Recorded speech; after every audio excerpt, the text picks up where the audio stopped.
Durness, at the northwest corner of Scotland, a popular stopover on the North Coast 500 tour, and a dramatic coastline facing out to the North Atlantic. This area holds a tectonic conundrum that puzzled Victorian geologists for decades. But in more recent times, it's been a really important training location for generations of geologists, checking out the outcrops along the coast and building up their own interpretations, putting together a story of how this all came together. So let's follow in their footsteps and build up a geological story for this wonderful location. The area around Durness is limestone country. These carbonates host Smoo Cave. A visit to this place is almost mandatory for tourists and students alike.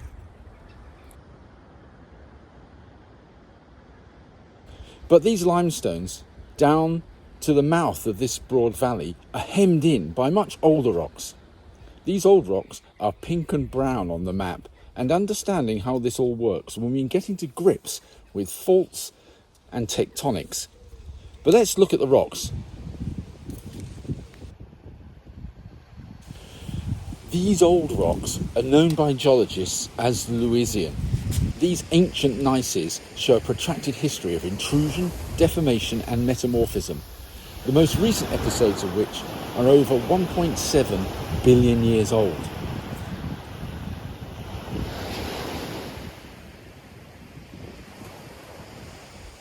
Sat within the layered gneisses, which are feldspathic and quartzose, are black amphibolites, former basaltic dikes that have been metamorphosed and pulled out into the surrounding banding.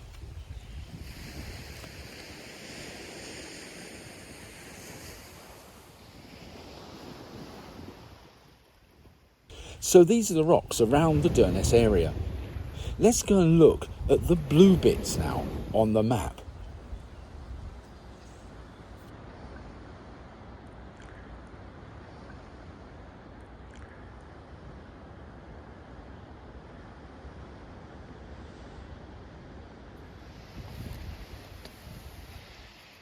So this is limestone country.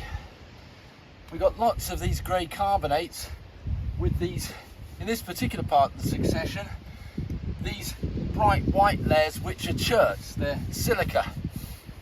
These rocks are Ordovician in age, so around about 480 million years old. And we could scout around and see some really spectacular examples of sedimentary structures here, but not on these rather grotty faces. It's always worth scouting around to find the good stuff.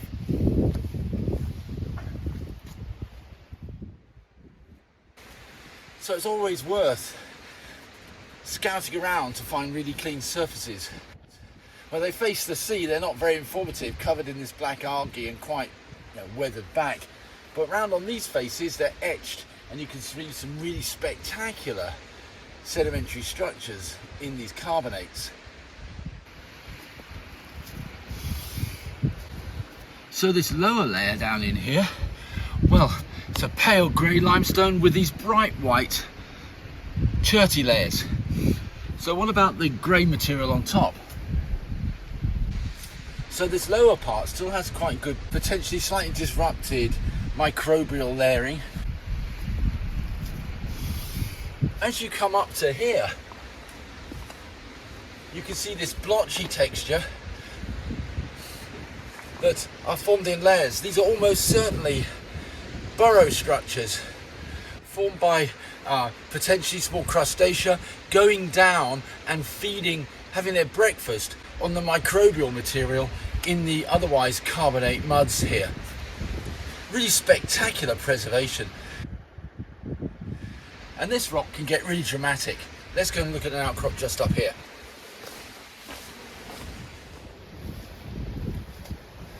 So this can make some pretty spectacular rock. The old geologists here called this leopard rock because of its spotty character. So, really great preservation within these Ordovician rocks of the Durness group.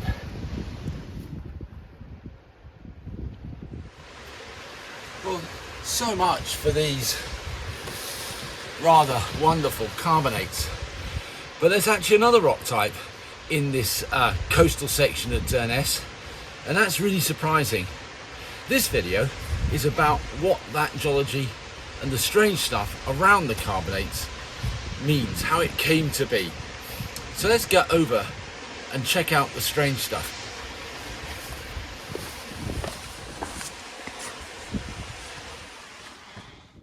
So it's off to Sango Bay, about 1 kilometre west of Smoo.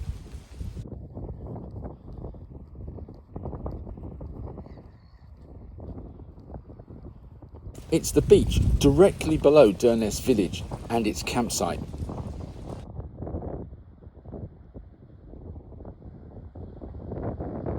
It's a bit of a grey morning, but at least the beach won't be busy.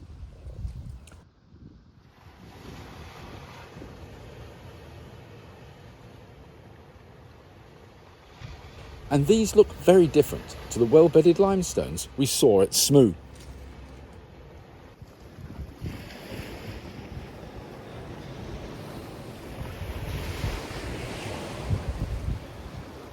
So these are metamorphic rocks. Let's take a closer look. They're rather streaky looking gneisses. And then 1 metre thick layers of lighter coloured pegmatites, along with greenstones, the dark layer on top.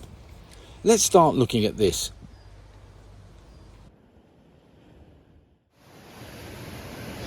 So it's pretty obviously a mafic metamorphic rock. It's got now, it's chiefly sort of chlorite and epidote. Well, we saw rocks of this broad composition when we looked at the more intact Lewisian outside the sort of limestone area. So these could easily be retrogressed amphibolites, the sort of things we saw before. Let's see what else we can see if we scout around this chunk of metamorphic rock.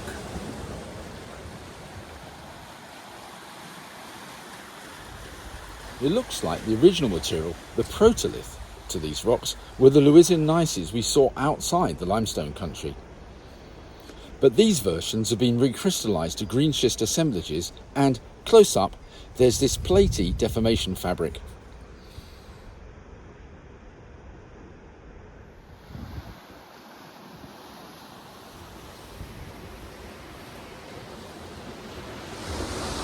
So if those rocks are metamorphic, and up there behind me is limestone country, well, that cliff line is a fault.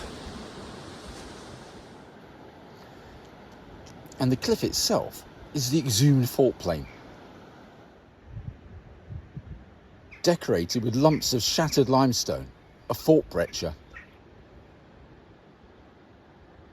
The cliff, the fault surface, is the edge of Sango Bay. It's one of the finest fault planes exposed anywhere in Britain.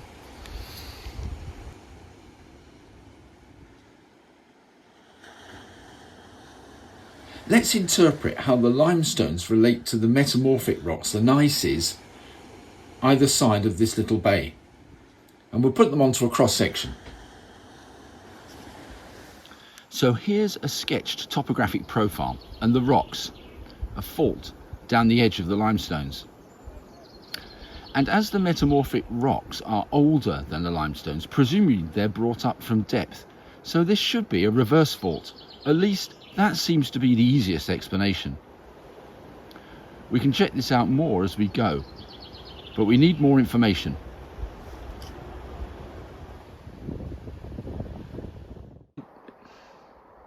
We can see how well our hypothesis works as we continue to explore. So let's head across the metamorphic rocks and traverse westward across the sands of Sango Bay. The beach contains these rock stacks. It's rather like being in a sculpture park.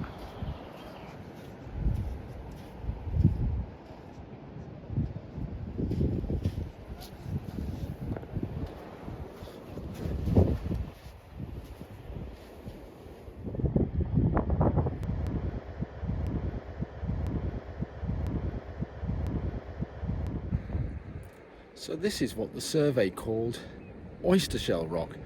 It's a green Philonite with little crenulated quartz veins. These are still metamorphic rocks, almost certainly derived from the Lewisian gneiss, but now highly retrogressed into chloritic schist or Philonite. So, increasing retrogression and more intense deformation fabrics as we walk west. Until we come to the western side of the bay. Poking out of the sand is limestone again, and that low cliff is another fault plane. Before we add more to our cross section, let's see what's on top, because it doesn't all look like it's limestone.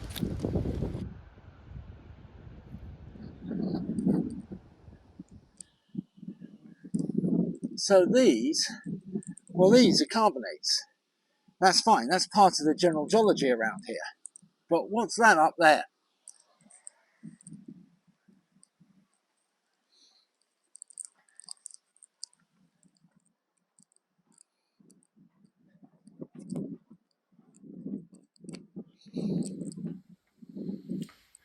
These green rocks have an intense shape fabric. They're strongly deformed and sheared, with strung out quartz veins. These are metamorphic rocks, they're green Philanites. Very similar to the ones we saw down on the beach. So, metamorphic rocks sitting on top of the limestones. And that, well, that's a bit of a puzzle. So let's put together our cross section so that we can interpret the relationships across the bay.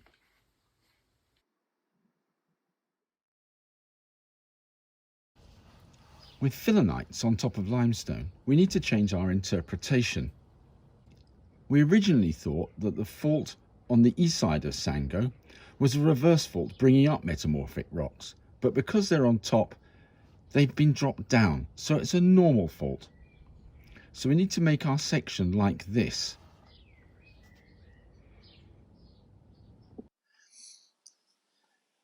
Well, let's look a little bit more closely at these metamorphic rocks. So there's a pretty good foliation coming through here, but there's also a really great stretch delineation on the foliation plane. So a classic example of a LS tectonite. L for lineation, S for schistosity, or the planar foliation. Classic marlonites.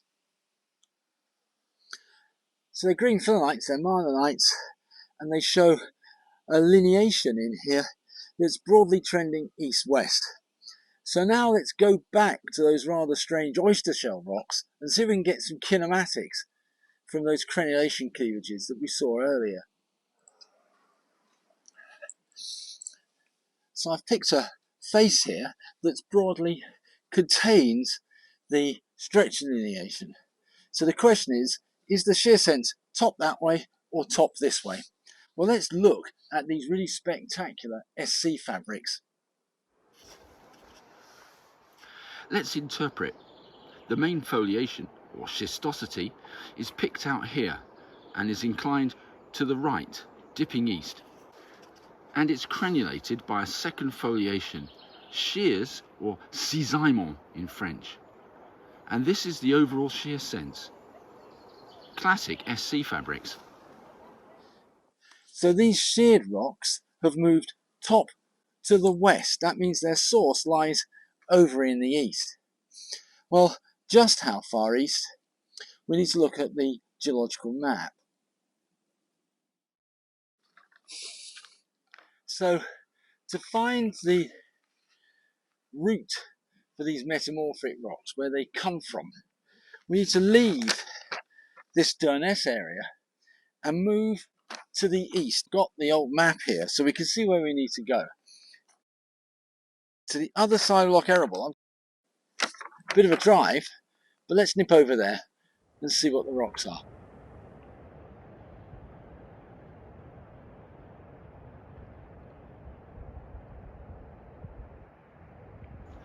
Over at Errible, it's a misty day, and some of the best, certainly The most accessible outcrops are in cuttings just back off the road.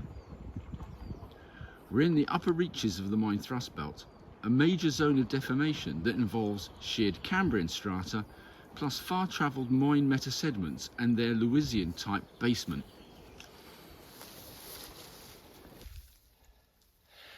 So this material, it's highly sheared, it's a chloritic platy Philonite with streaks of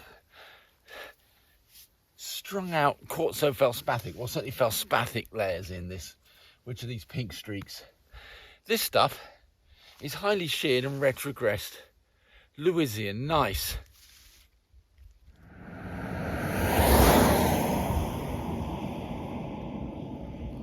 But it's not the only thing up here.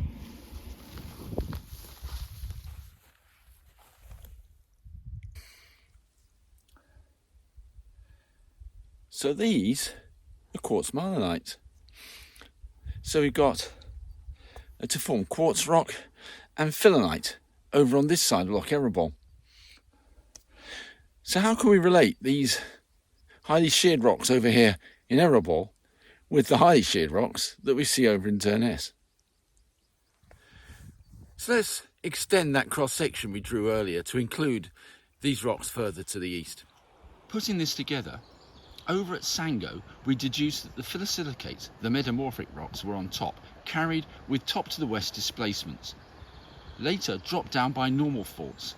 So tracking this far-travelled thrust sheet to its roots in the east, we can infer these older, more sheared rocks have been thrust right over the top, then dropped down by a few normal faults.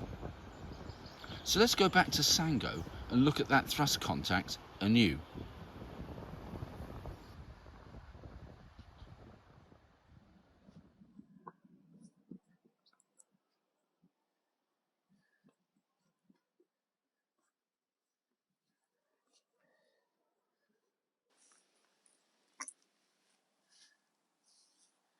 So those green Philanites up there, well, they've come from over in the east. That's to the east of Loch Erebor, way over 10 kilometres away, carried in across the limestones and then dropped down into Sango Bay here in Durness.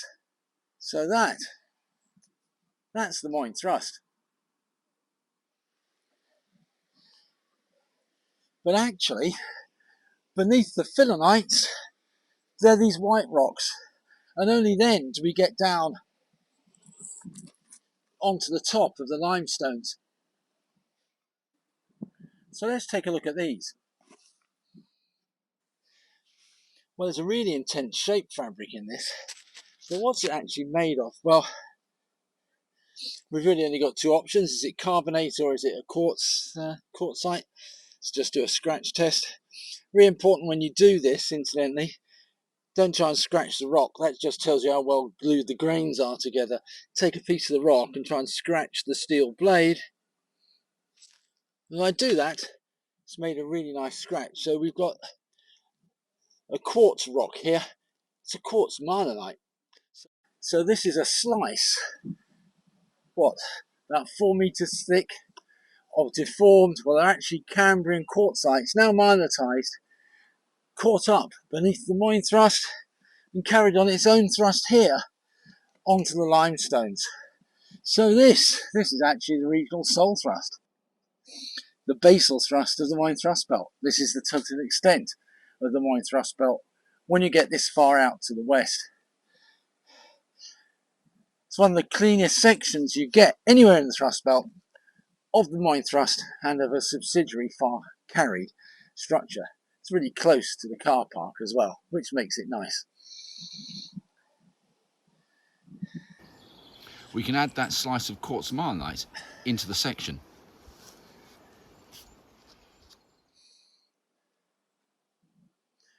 Now, of course, our deformation story doesn't end here.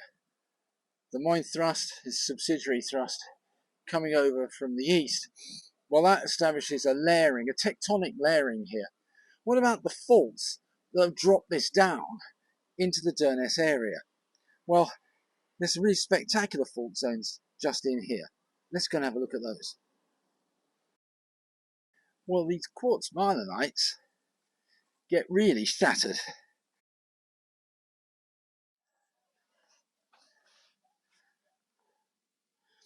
So a really nice fault that's chopped up our quartz Philanites here, dropping them on, well actually it's a pair of faults, isn't it? Down throwing this side, you can see a slight bend into the fabric, into the zone of fault breccia of cataclysite, rebrecciating the marlinite that formed by the overthrust of the Moyne thrust belt. So, two stages of deformation: ductile deformation associated with the thrust zone, later cataclastic deformation, chopping it up on these faults. Really nice example. But my favourite fault zone, well, that's on the other side of this little promontory. Let's go and look at that.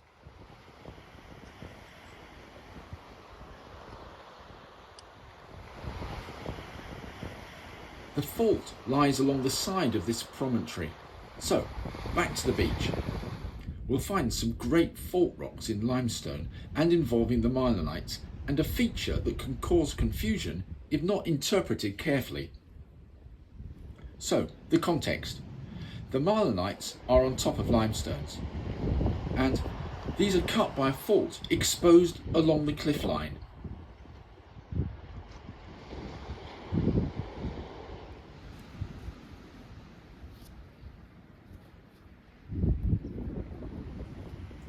Let's go over and have a look. This is the exposed fault plane.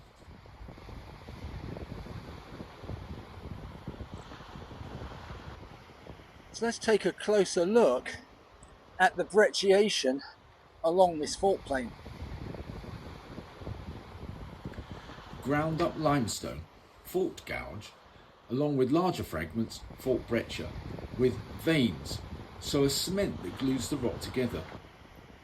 We see this happens during cycles of fault slip, as veins are in broken clasts, kinematic calcite precipitation, repeatedly sticking the fault back together between slip events.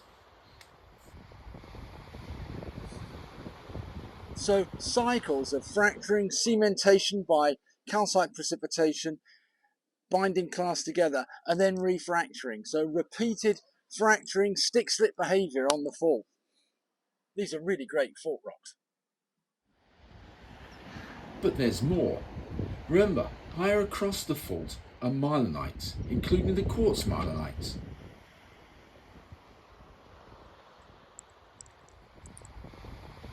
So this is all shattered quartz marlinite that's been entrained down the fault plane. It's veined up as well, so it's created cavities that are propped open fractures within which the fluids have precipitated quartz carbonate as well. So fracturing of a very embrittled quartz rock into the fault zone, creating a new type of fault rock, propping open the fault, allowing precipitation and fluid pathways to be developed.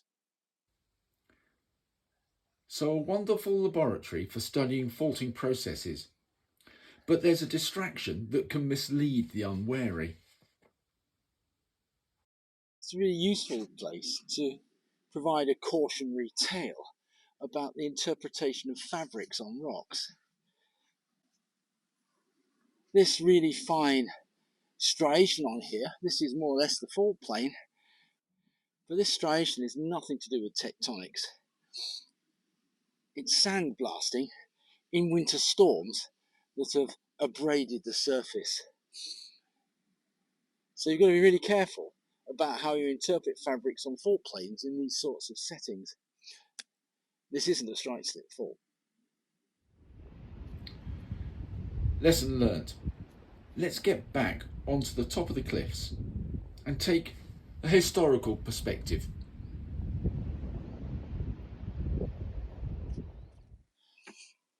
So, in 1883, Ben Peach, John Horn, and the new hire to the survey, Lionel Hinksman, came here and mapped this ground. And I've got their summary geological map, or at least a copy of it, with me. And they discovered the main elements that we've been exploring together. But they didn't understand the full picture until the following year, when they mapped way over there in Loch Erebor, and found the origin, or at least the source of, the Moyne Thrust Belt and the Moyne Thrust itself.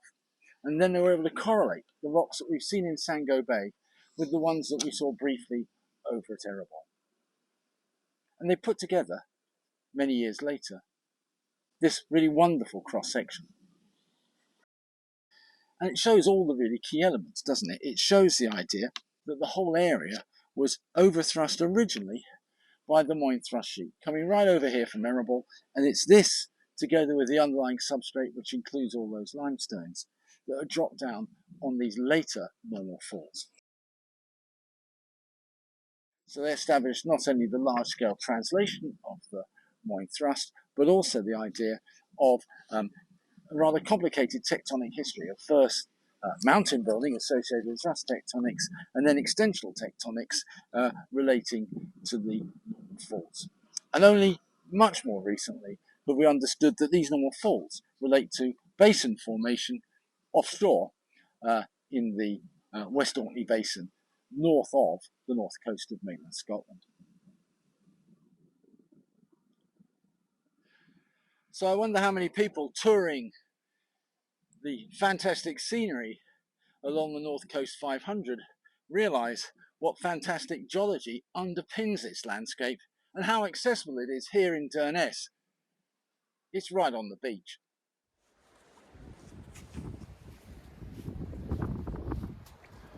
And so we reach the end of our tectonic detective story. It's been all about the faults.